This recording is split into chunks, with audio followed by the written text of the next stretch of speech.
I've got, Doing well. I have this awesome Oh yeah. little booklet here that Dana put together. This is something that they do at their church, Alpha Stories. And they've got these awesome people that they do profiles on. So they collect stories. And yeah, it's a super cool idea for how to gather That's awesome. stories from different people. So, You should share that with Ben, John. I know. Yeah, it'd be super cool to do something like this for youth, but definitely within the realm of doable for a church to gather stories. So, all right. Well, hey, we got everybody joining the call here today, so we're gonna jump in. We have Lindsay. Oh, we're already recording. Wonderful. We've got a treat today because Jym Kay is with us, and Jym is going to be talking about how to lead Alpha outside the walls of the church, in the community, in different places. And so I know lots of different folks have been curious, how do they get an Alpha started in a local homeless shelter or in a bar, or different ways just to take Alpha outside the walls of the church. So Jim's got lots of experience in that, and he is an accomplished teacher, and he teaches and coaches people on evangelism around the country, works with churches all over the place. And so he's a great resource. So we're really excited to hear from him. And then we also want to just give you an opportunity to pray for each other and share what's going on. Right now we're at about the midway point through a lot of Alpha terms, and we've got weekend away itis happening where people are either getting ready for their weekends away or coming off of a weekend away. So we want to make sure to give you some time to pray specifically for those, because we know what a big deal those are. So wonderful. Well, okay. Jym, why don't you go ahead and unmute your microphone? There we go.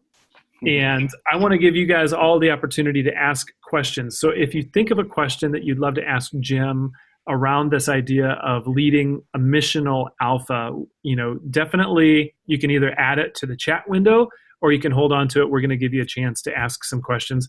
And absolutely feel free to jump in at any given time so that you get your questions answered. And we want to just take advantage of the experience that we have around this and Jym's expertise. So Jym, first of all, let me ask you why your name is JYM. What's up with that? You got to be unique in this world. You have to stand out somehow. I don't know. Actually, I did music for a lot of years, and that's how I spelled it when I was playing in music, and just kept it till this day. Really? So you kind of took that upon yourself to change your name to JYM? Yeah. Yep. From Jym, just different spelling, pronounced the same, but. Oh, that's cool. That's fun. All right. Well, I tell you what, tell us just briefly, give us a picture. Where are some of the contexts where you have led Alpha? Now you're in like the far west suburbs of Chicagoland. So you're about as far west as the suburbs go, but give us an idea of your church and then some of the contexts. Yeah. Our church is a non-denominational church. We have 4 campuses. I don't know, about 4,000 or 5,000 people or something like that, kind of mid-sized. And we've, the way we kind of started doing, I come from a missions background. I was a missionary for years overseas. And so when I heard about Alpha, the first time I heard about Alpha was in Hong Kong, was when I was on the mission field. And so thinking of, man, we have this great tool, but why is it sitting in the church? And there's a guy named Kevin Harney. I don't know if you guys are familiar with him, wrote this great book, Organic Outreach. But he has this thing called the 2-degree rule, where he says, take something you're doing well and then turn the focus just a couple degrees out of the church and into the community and into the world. And I thought, man, Alpha is just a perfect tool for that. And so we started by putting it in a pub, a local pub called Riverside Pub. They gave us the upstairs of this place. And that was our first jump into the community. And then from that, we just started looking at, okay, this worked well. We, really was a great way to kind of meet people where they're at. And where are some other pockets of people? And we just started kind of brainstorming, looking around from relationships we had The second was an opportunity that came up for me for business. And they asked me to come in and do a Bible study. And I said, sure, I'll come in and do a lunchtime Bible study, a large engineering company here, robotics company that's owned by a Christian, just happens to be. And I said, well, how about if I start with Alpha? And they got excited about that because they were saying, oh, great, this is something that we can really use to kind of reach others in the company who wouldn't even come to Bible study. Mm-hmm. And so we ran Alpha for 10 weeks in the boardroom of this ritzy company in South Elgin, in one of the suburbs out here. And that kind of began this work of like, okay, where can we go next? How can we keep this outside? So this sounds like the natural transition, from pub to workplace. I mean, that's usually it's the other way around, but you guys started in the pub. That's good. Same people. No, just kidding. Yeah. So then, okay. So you've done Alpha in the workplace. What are some other places that you? Right now we have an Alpha that meets at a place called Wayside Cross, which is a homeless center. Meets on Wednesdays. We do Alpha there. We do Alpha at the Pregnancy Information Center for moms or soon-to-be moms that meets there on Thursday nights. We do it at a pizza restaurant, and then we also do it as a church. Those are ones that are happening right now, and then we're in April, we're going to start doing it in an apartment complex that had an open door for us. It has a community center in this low-income apartment complex, has a lot of refugees. And I met with the manager there, showed her the materials, gave her the website. She says, this is a really good thing. We'd love to have it. It's a risk for us. I don't know. We've been getting all the publicity out. She's helping us promote it. We don't know if we have a lot of people, a few people, but a lot of potential. All right. That's super cool. I'd be curious too, just for everybody else who's on the call. I know some of you have done Alpha in other settings as well. I'd be curious, if you've done Alpha outside the walls of your church, outside of like a typical small group context, like your home groups, where in the community have you done Alpha? I know Don, yeah. Yeah, I've done it, and I started out doing it at Rockwell Automation, where I retired a couple years ago. We had it running in 3 different locations around the country when I retired, and that was pretty exciting, and that kind of pushed me into the Alpha in the workplace world to do that. Right now, I'm running it. I'm involved with Pinnacle Forum here in Wisconsin, and we're actually running it there, starting at 6:30 in the morning with a group of business leaders from the community. All of them are involved in various ministries, and they had kind of poked at some interest of what's this Alpha thing all about. One of the guys suggested, why don't we just run it here? So we did, and it's been very well received. So I'm pretty excited about that. So that's what I've been involved in. Dave DeShazer up in Green Bay has been running it in a homeless shelter. It was running in a bar in downtown Green Bay, and like so many of them, it starts out with how do you invite people, and that's the personal invite is the way to go, whether you're doing it in church or anywhere else. That's good. How about you guys in Mechanicsburg? You guys run an Alpha outside the walls of the church? Yeah, we are. We have 2 groups actually that meet at a local food pantry on different days of the week. And then we have a group that meets on Wednesday nights in a coffee house. Very cool. Long Island? Are you guys mostly in the church? We have done it in the food pantry also. We tried it at a community center, and it never really came together. Homes work great, but we've done a community center once in the past that was connected to the church and worked really well. But it's been mostly food pantry, and that was successful. Mm-hmm. Yeah, that's good. Well, I know you may have heard me mention, I mean, you can do Alpha really in any context. There's actually an Alpha that runs in India. I heard that a guy was doing it on the train in India on a train route. And so he would just get it on a regular, he's like, hey, look, if you ride this route, every Thursday we're doing Alpha during this. It was a long train ride. So they had like over an hour. He's like, we're just going to do Alpha. And so, people would go to that specific car to be able to go through Alpha. We've got Alpha running in Syria, in Aleppo. We've got it in refugee camps around the world. I mean, there's all kinds of places where God is using Alpha just to create a space for people to explore faith. So, Jym, tell us, how did you get started? And maybe even thinking specifically, how do you get started? Giving some advice to everybody else. Like if they wanted to take Alpha outside the walls of the church, what have you learned? How did you get started? How do you do that? Yeah, it's relational, I think, is the easiest way. I remember when I had thought about it, had the idea, and it's looking at the relationships you probably have within your church or within your organization. We have some business owners within our church. Is a big company called FONA, which is a very large, we're going to do it in the summer.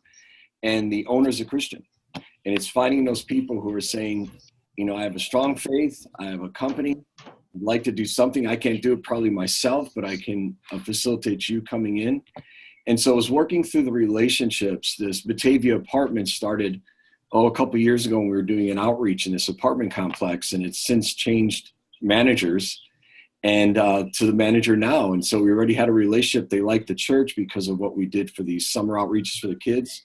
And so bringing Alpha kind of under the banner of the relationship that was already there, when she opened up the materials, looked at it, went online and said, this is a good thing. I'd like to see this happen. So I think within your group, there's probably some great relationships you have. When it came to pubs and stuff, we just went, kind of knocked on doors and said, hey, here's what we'd like to do. What's your slowest day is what I would ask them. That's usually Tuesday. And then they would say anything to bring business and we're in for it. So that's when we do. We do all our pub things on Tuesdays. Okay. That's really cool. How many of you would be most interested, just show of hands. I'd love to dive into maybe a couple of these just to draw out some wisdom. The pub idea of Alpha, how many of you that appeals to you to hear more? Okay. A homeless shelter? Okay. Pregnancy shelter or pregnancy information. I don't even know what you call it. The pregnancy place. You don't go there to get pregnant, but. And then you mentioned also apartment complex. All right. Okay. Let's focus in on. Okay, Rebecca, you can have a one-on-one specifically with Jym later and explore all of these. Let's talk about the pub. So you went to the pub. Did you have a relationship there with the person at the pub, or was this just like a good, cool location? Yeah, I didn't. What I did, I wanted to do something in our downtown area.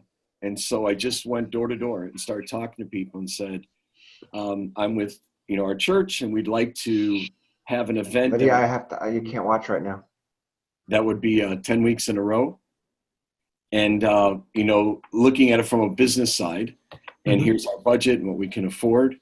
And then we never really got into what Alpha was about, except that they would help us promote it. We'd leave the cards out at it, but they didn't really care what we were doing. They're more concerned with how many, what's the business that can come in. And okay. So the door and budget kind of led us to this one pub, which we love, called Riverside. That's awesome. So now when you go to the pub, do you guys buy a round of drinks for everybody? Like, what does the hospitality look like at the pub? Well, with the pub, the beauty of having it in a pub or a restaurant is that all the food's taken care of. So they'll charge us per person. We don't have, if someone bought alcohol, there's a bar up there they can. No one has, though, to this point. We've run a few of these and never had that happen. Though if someone did, we'd be fine with it, not from our team, but, from a guest coming in. And then they just provide all the Cokes and soft drinks and things like that. And then they give us a price per person. That's cool. Like, what do you guys pay per person? I'd be curious. Yeah, we pay, our budget's $10 a person. Mm-hmm. At the Riverside, we would pay $10 plus the tip, so 15%, $11.50 a person. And then where we're at now at this Aurelio's Pizza place, we pay $10 including the tip. And then we put out the donation. Normally, we would get about half the money back, so we would have to underwrite, part of these ourselves. So there is a cost. That's cool. All right, so tell us a story. Is it effective to do Alpha is it worth it? Because it would seem like it would be so much more convenient to just do it on site, except for maybe the food, because people cook all the food and everything. But it seems like it would be just so much more convenient to do it on site. Yeah, I think a couple ways where it's worth it for us. One, it puts us into the community really well. And as people are at church, the announcements are taking place, I think the church goes, oh, this is great. There's kind of a momentum that happens within the church, and also for people to invite their friends. Because they think, oh, this is cool. Our church is doing something in the Riverside Pub. That's awesome. And I think we're just the Alpha announcements kind of like, okay, Alpha's coming. But it's like, hey, Alpha's coming at this pizza place or this pub. There's more of an excitement that happens within the congregation, which is good. And it is easier, believe it or not, to run than at the church because you don't have to do setup. You don't have to do cleanup. The food comes in, it's packaged, all that. My volunteers love it because they don't have to wait till Alpha's over, help with all the cleanup, put all the chairs back, get everything ready for the next thing that's going to happen in that room. So I like it on that, but it is a little bit costly. Okay. If you end up with people not paying anything, that's $11.50 or $10 to that person. If you have 15 of those people, that's 150 times 10 is $1,500. So, and yet that does happen. Yeah. So you pitch it to your church to say, hey, we're doing Alpha here. Invite your friends to come to this place. Are there any other things that you're using to attract guests to that place? Are you at all like pitching it to the people somehow or inviting the people at the pub, or is the pub pretty much empty when you guys are there? Yeah, we've one thing is we always plan this one right after Christmas. So we have the largest amount of guests that come to our church at Christmas time. So through all those services, there's an announcement for Alpha happening at that pub or that restaurant. So all the guests and the friends that have come to church on Christmas, because that's their time to go to church, are hearing that. We can put our cards up at the restaurants, or at the pub, depending on, and it's not a great place, but we have an opportunity there. And we have tried ads, and I'm not sure if we tried the ads for here or for maybe when we've done it on campus, but we've never got much off of the ads that we ran in the local, magazine kind of things that we would normally use for church. We haven't found a big advantage of that for Alpha. Okay. Now, you guys also do Alpha at Wayside Cross, which is like a homeless drop-in place on the opposite end. So you're moving from the bar to a place where there's lots of addiction issues. Tell us, I'd be curious to know, how did you get started doing Alpha there? Because it would seem like the people coming every week could be different. And so how do you handle the transiency of an Alpha in that setting? Yeah, each of these Alphas are a little bit different. When we do a lunchtime Alpha, we have the confines of the time. We have 1 hour only to start and to finish because they got to go back to work. So that adjusts things a little bit.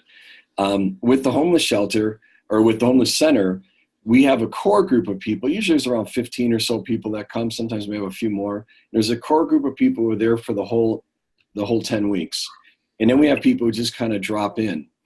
When we do that one, we don't break up into small groups, but I kind of facilitate the large group.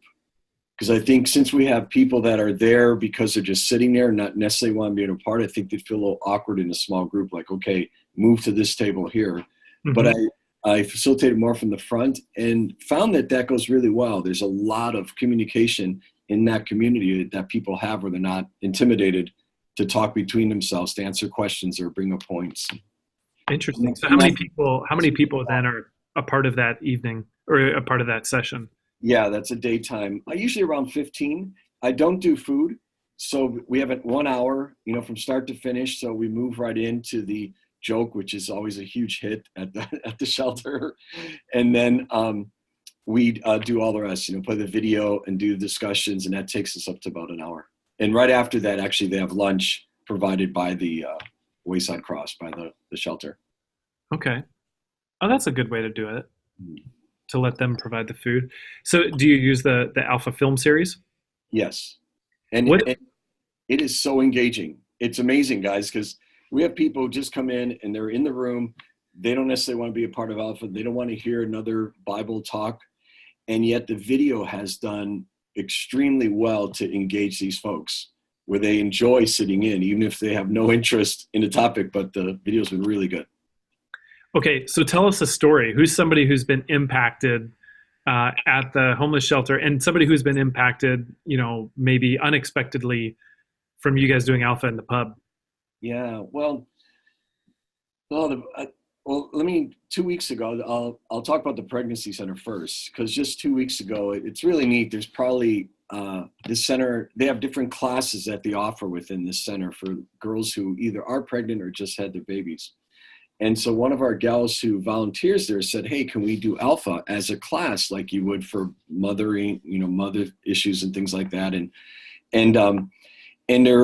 I was just there 2 weeks ago, and it was really fun to be there. You see all these women sitting around, their chairs, and they've got their little babies. Some are pregnant. These are young girls, part of it just tugs at your heart.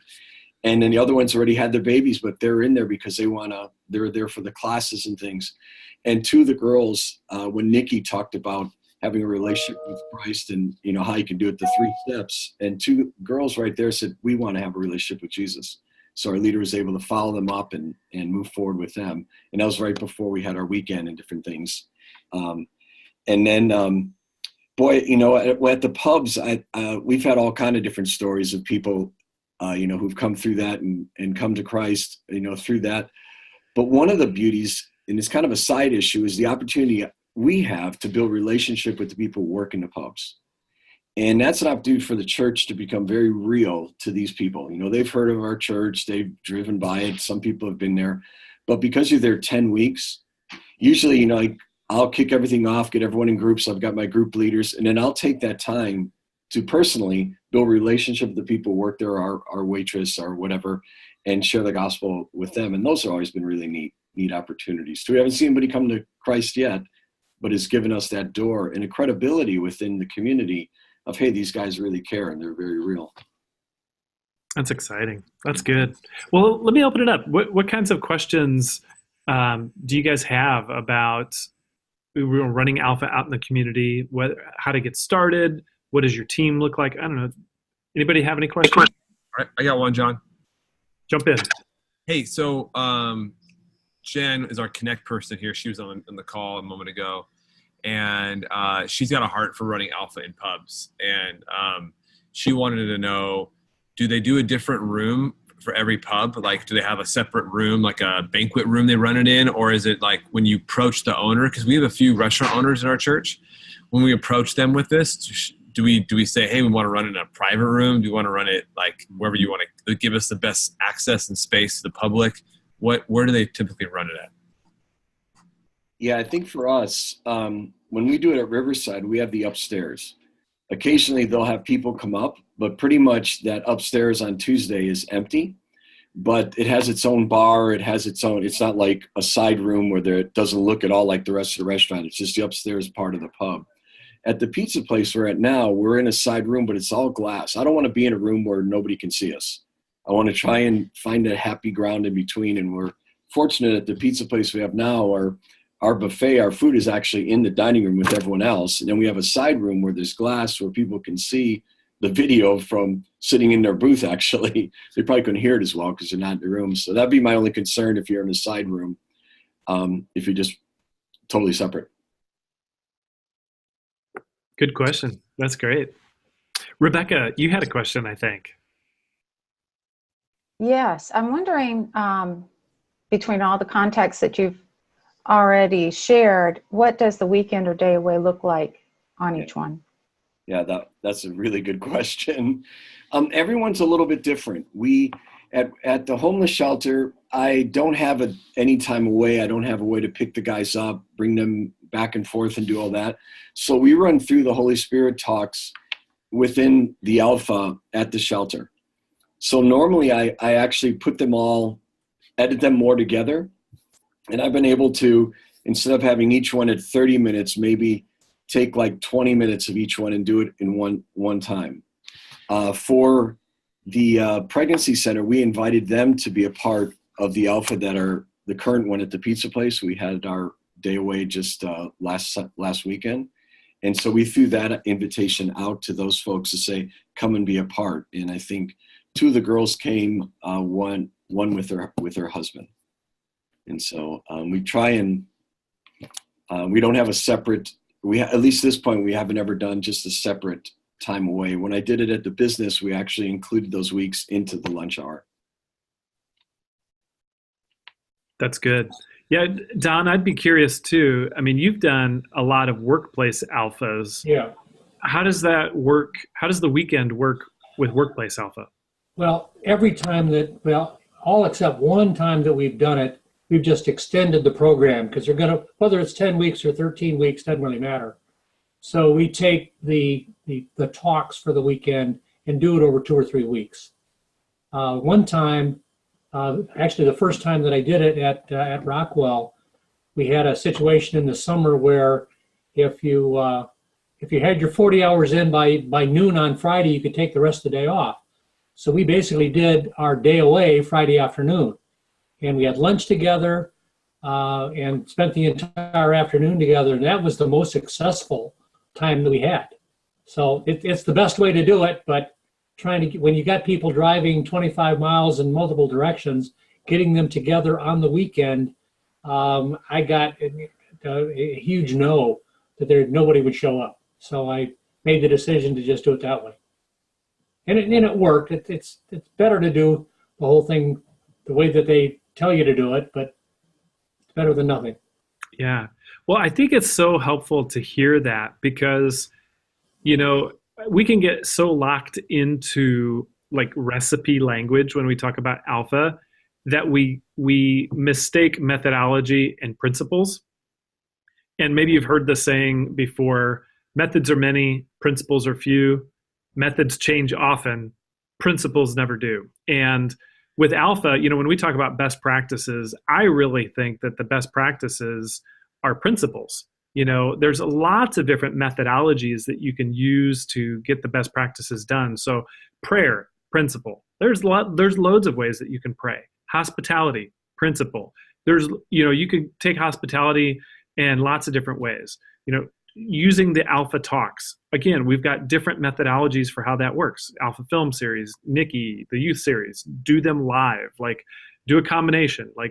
What matters is you stick to the principles. Do the weekend away in whatever methodology you can. Now, obviously, there's some methodologies that are probably going to be a bit more fruitful.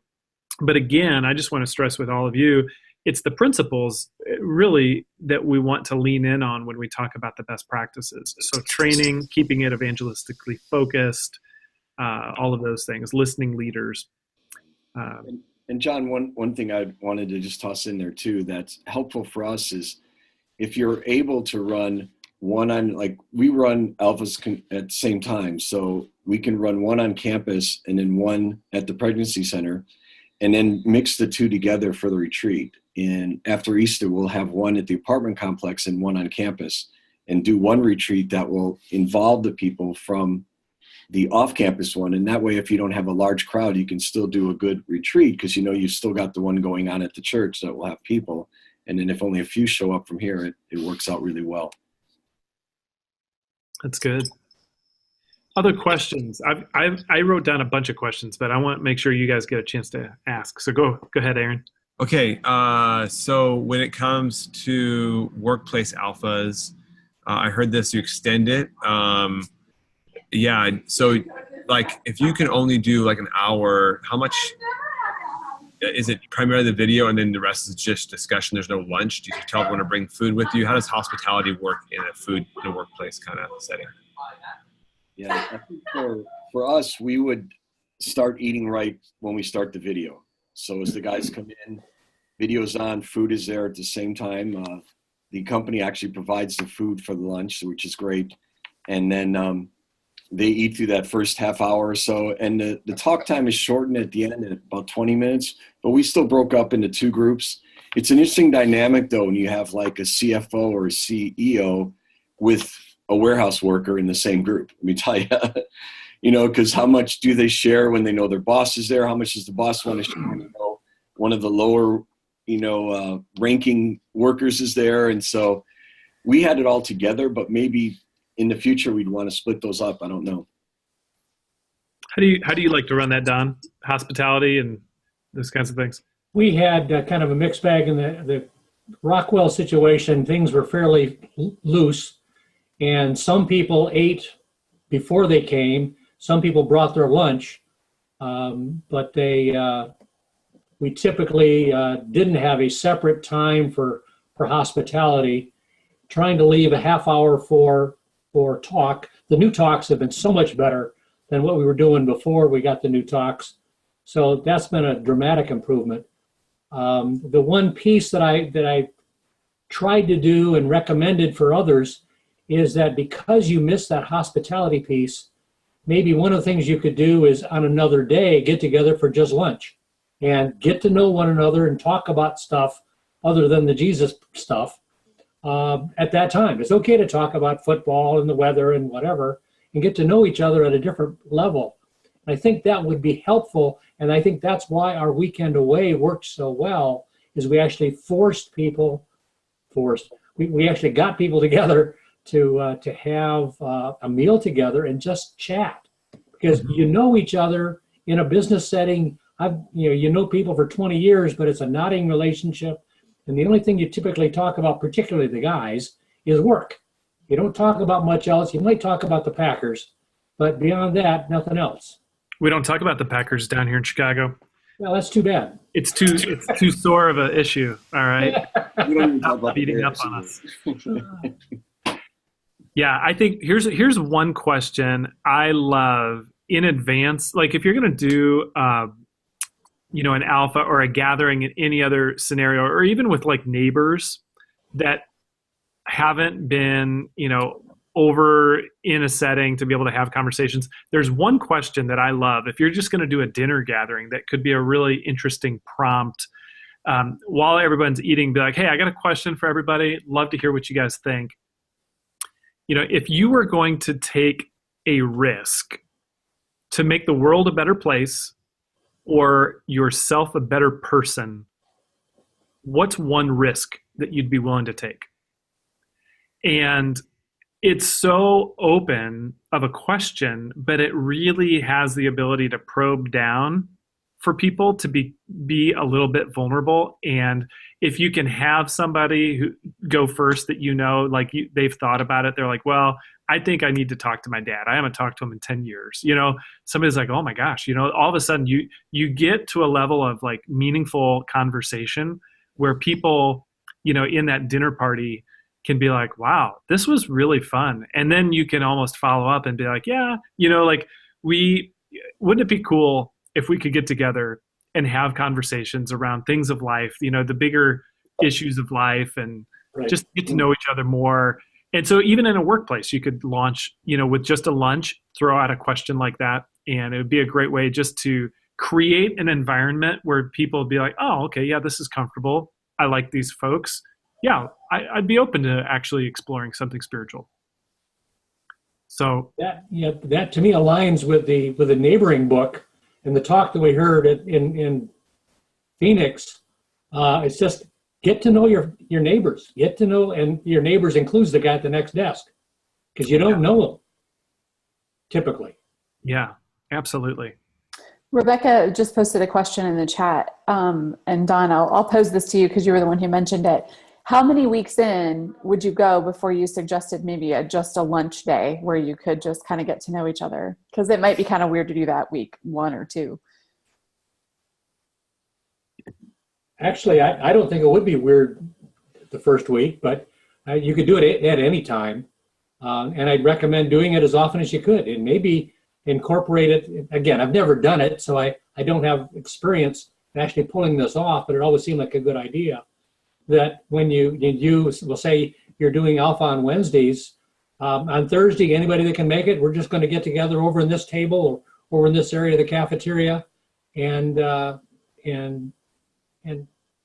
just talk. Mm-hmm. But that's good. Again, like anything else, it's not mandatory. It's just we're going to do this. If you'd like to join us, we'd love to have you. Yeah, I think that's good. Thanks, Don, for that. I wanted to share, John, in regard to that great question that you proposed, and Lindsay put it in the chat, and I've written it down. I'm going to share that with others. a few years back at an Alpha Mobilize event, a church who runs neighborhood alphas, their members take it into their local neighborhoods. They use this book called The Complete Book of Questions, where they invite their neighbors in and they play this game. The first question is, what is your favorite color? You get further into the book and they're deeper, more introspective, more thought-provoking. So you can choose what number question you want, how revealing you want to be. And from there you say to your guest, did you have a good time? Wasn't this fun? I want to let you know about this alpha course that we're going to be running. It's a lot like this. Yeah, that's good. I love that. What was the name of the book? It's called The Complete Book of Questions, and I did put a link in the chat window. Mm-hmm. And I can include that in an email that I follow up with. That's fine. That's excellent. It looks like Ian also posted a question to Jym that they've had a hard time getting people to attend alpha and coffee shops consistently. So do you have any suggestions how to kind of keep that consistency going? Yeah, we've always find that after about the first, like everyone knows, after the first couple weeks, things kind of flatten out and people stay. And I think for that, we all know it's, the relational piece of alpha that keeps people coming, and keeping the people in the group or your leaders, your hosts and helpers to continually invest in that relationship. It is true though. It's different when people come to the church. They feel like, okay, this is what I need to be at. This is where the pizza place is kind of like, hey, I'll come when I can. But yeah, we kind of always celebrate when they come and just take that as a piece of it, that we realize that, hey, we may not see the consistency. I think we probably do see better consistency when we have it on a church campus or something than we do in the pub. But I think the people we're trying to reach harder are the ones that will come to the pub. Yeah, so I think just to answer that question for us would just be that relational piece of someone connect with them, and like we do in every alpha, hope to see you next week and how's it going? Look forward to talking to you then. And yeah, to kind of build off of that, Jym, one thing that I've found, even just with doing youth alpha with my son's cross country team, from the very beginning, I said, you know what? I think you guys need to commit to doing this and get a group of guys that are going to do this regardless of who shows up, so that you've got a core of people. And then when you invite people, you're including people. You're not targeting people. When you're going to do it anyway, and you're just like, hey, we're going to be meeting. Do you want to come and join us? Then it's like, oh, yeah, I want to be included. But if it's like, hey, we're going to do this thing, for you, it's really designed for you to be, there's a subtle nuance into like targeting someone where people can feel it. And then there's a bit of pressure attached to it where it almost is like flipping the magnet around and it kind of repels them a bit. But if you're just like, hey, we're going to be doing this thing, you should totally come and join us. If you want, like, come and hang out with us. It's great. People want to be included into things. And so it's more of an invitation. It's more of how do you include somebody? So I would just encourage you to get a critical mass of people that they're going to commit to doing it, and they're going to do it for themselves. And then who can they include in their group? And then, you don't worry so much about the typical drop off, because you're exactly right, Jym. After 3 weeks, you get a bit of a steady decline for those first 3 weeks. And then by week 4, you begin to be consistent for the rest of the time. So build a good critical mass that is going to weather those first 3 weeks and that you're going to be fine with. And then hopefully that will create an environment people will be excited to be included in for the remainder. Does that make sense?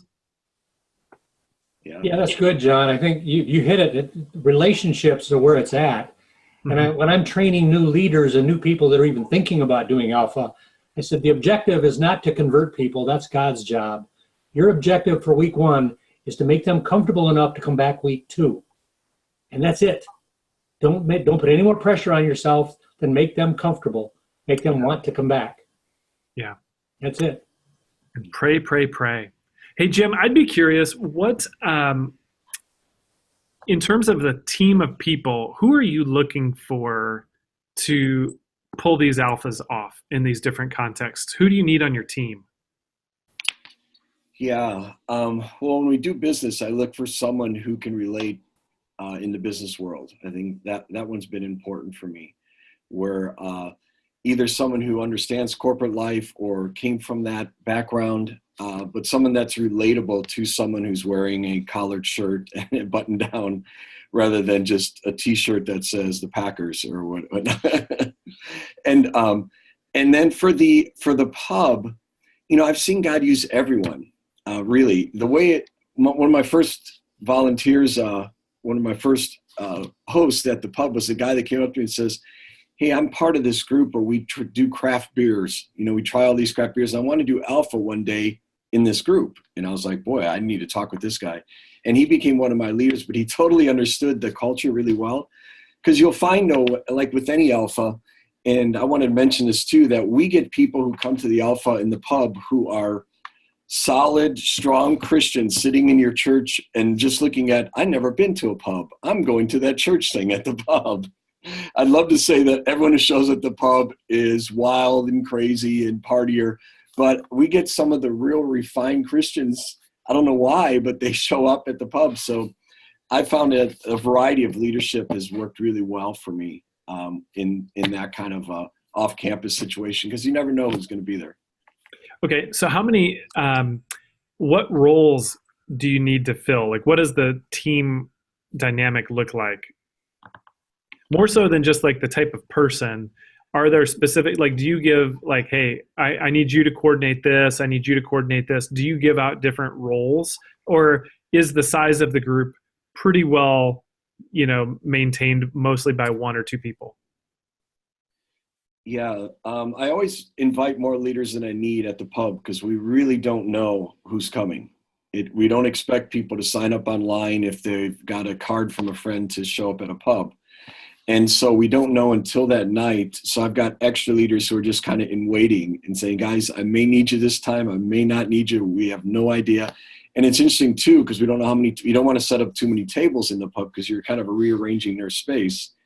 And so it's pretty flexible. That first Gabe has come to a couple of ours, and it's very flexible the first couple of weeks because you just don't know. But I look for, just your hosts and helpers. Usually I at my table, I'll have two of my leaders working together at that table. And just as we would set up any other Alpha with that kind of leadership. Always looking, of course, for the 20-something. And when someone walks in, or we don't assign people to tables, but if we can connect age-wise, we do, especially in that kind of environment. Mm-hmm. You were Ian was asking, how much do you tend to budget for those pub Alphas? So I know you said earlier, maybe 10, upwards of even $15 per person, but then also somewhat banking on the fact that you're going to recoup maybe about 50% of that in donations.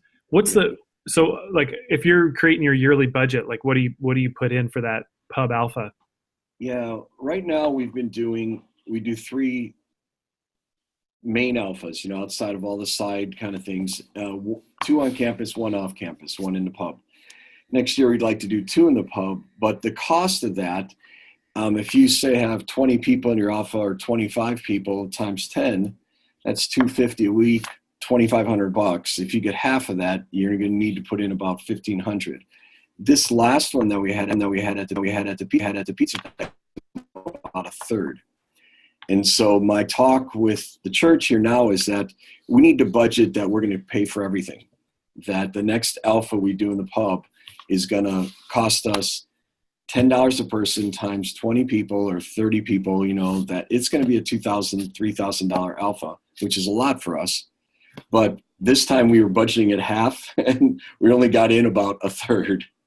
So, but up until this point, all those have been about half. So we'd figure if we have 25 coming to Alpha, or say 30 is just easier to add that way, we've got 3,000. We can pretty always guarantee that 1,500 would come in from donation. 1,500 was our budget then for that Alpha. Are you also paying for this space? Are you also paying for the space, or is that built into your per person cost for food? We've been very fortunate. I know that Willow, they've had to pay for their space. The 2 places that we use both include that within the cost of the food, which is wonderful because you can pay $100, $200 just for the room if it's a nice room, and we've been kind of very fortunate that way. Jim, Go ahead, Dan. Jim, you said you run kind of one in a pub and two in a church. Do you do those different times of the year, or are you running those like two at a church the same time as you're running your one in the pub? Does that make sense? Yes. Yeah. No, we do an after Easter Alpha. It's our April one coming up.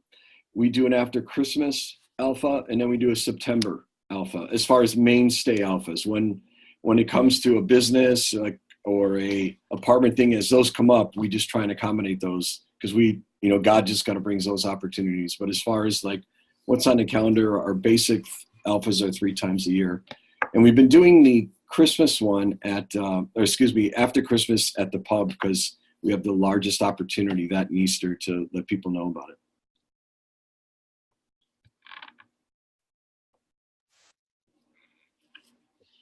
All right, man, this is so helpful. This is so good to hear, and just to know that there are options, because inevitably I think people want to do this, and we'll hear this all the time. Whenever we run Alpha, somebody will get excited and want to go do Alpha outside the walls of the church. And I think it's so important, Jim, that you guys still do a centralized Alpha on campus at your church, because these missional expressions probably don't have the sustainability and the reproducibility, time after time after time, like that centralized Alpha is going to have. So it's encouraging to know that you've got that centralized engine, and that probably actually feeds these missional expressions. People are getting the bug and beginning to think, man, what if we could do it, elsewhere? And especially with the new Alpha film series, they're hearing stories of running Alpha in the prison or in, a local place. And so they get that bug in their brain, and, then they get excited and inspired to take it to the rest of the world. Yeah. And, I found that it's interesting how the restaurant or the pub really sees you as a valid source of income. So the pizza place we're having our Alpha at right now, they said, we'll store your stuff. We store our screen. They said, we'll take your projector, whatever you want to store here, we'll store it. I'm like, what? Really? I don't have to lug this every week? And so they're just keen. They're looking at a room with people in it going, not only am I making money tonight, but these are potential customers. They'll come back if they like the food. And so don't be too timid when you're asking these places, because they're seeing you as a source of revenue. Yeah. Well, it's a great way to bless your community. It's especially local businesses, Right. Local business owners want to be a part of the community as much as anybody. And so when we can honor the local business owners, the small business owners, it's exciting. Yeah, I'll tell you one quick story. There's a guy who's, I think he's like the assistant manager at the pizza place we're at now. And Alpha was running after the video. Groups are together. I walk out. I want to talk to this guy about the Lord. And so I sit down, we start talking, and I was inviting him to one of our events. And he looked at the card and he goes, Christ Community Church, I've heard of you guys, because I actually do voiceovers for your radio ads. And he went through all the different people, that we've had speakers, and he remembered them all. And he goes, I did the voiceovers for that, because we put it on secular radio, on that radio station. And now you guys are here. Small world. And I think it is. God's got something. So we become friends. We'll see where God will take it. That's really cool. Well, Jim, thank you so much for sharing. And Don, you too, just your workplace Alpha experience. And Don is a great resource, for those of you that want to learn more about Alpha in the workplace. He lives in the Milwaukee, Wisconsin area, and, has all these folks from across Wisconsin that are constantly banging down his door. And we'll pray for the Packers, that you'll be doing an Alpha in the Packers locker room, and you can go hang out with them, and that'd be great. I would also love, we're going to break out into prayer for the last 10 minutes of the call. And I'd love for you to pray for Alpha Weekend or whatever specific thing that you need to pray for. We'll be in groups of 3. And I would ask if anybody knows, one of the initiatives we're working on right now is an initiative up in Grand Rapids, Michigan. And if you know somebody in Grand Rapids, Michigan, or a church leader or somebody there, you have any connections there, please contact me and reach out. We're trying to drum up some great work there. in conjunction with the Luis Palau City Fest that they're doing, where they've got hundreds of churches working together. And we would love to just put together a network of people that can train churches on the ground in Grand Rapids, Michigan. So if you got any connections there, please let me know, and we'd love to hear more. Otherwise, enjoy your breakout, enjoy your time of prayer, and again, thanks, Jim and Don.